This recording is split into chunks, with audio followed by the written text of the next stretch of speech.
Matthew M. Stevick. We've talked about Matthew before. I talked about, if you recall, All in the Family, which I watch religiously. I have a question, if conversation allows it. Does for a 3-year time frame, which is hard for me, but would you rather JPMorgan or Goldman Sachs? I'll play that game.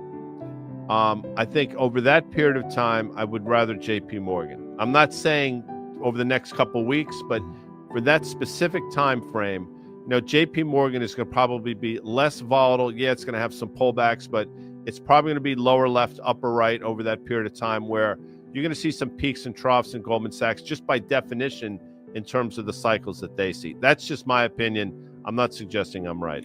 Yeah, I think both companies are likely to see some sort of succession planning for the CEOs. I think Jamie Dimon's far more important to that franchise than David Solomon is to Goldman. I would say that Goldman, and you know this better than anybody, or as well as anybody, because you worked there, in its heyday, and you can make the argument with the stock where it is. It's kind of its heyday now, despite no M&A activity, no IPO activity. I mean, they're trading their way out of this market here.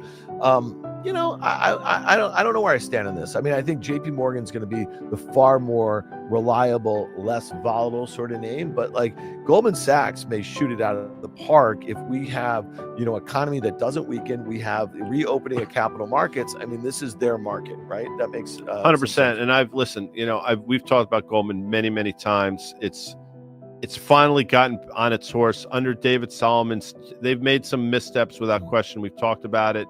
But with that said, you can't argue with the stock performance since he took over. It's been extraordinary. And my sense is, if you go back and look over the last, 50 or so years, he's probably coming up on his 6th year at the shop. If I had to guess, don't at me, this coming spring. And that's about the duration on average that most of these people have enjoyed. So my sense is by the end of 2025, you'll be hearing about a new CEO of Goldman Sachs, just putting it out there.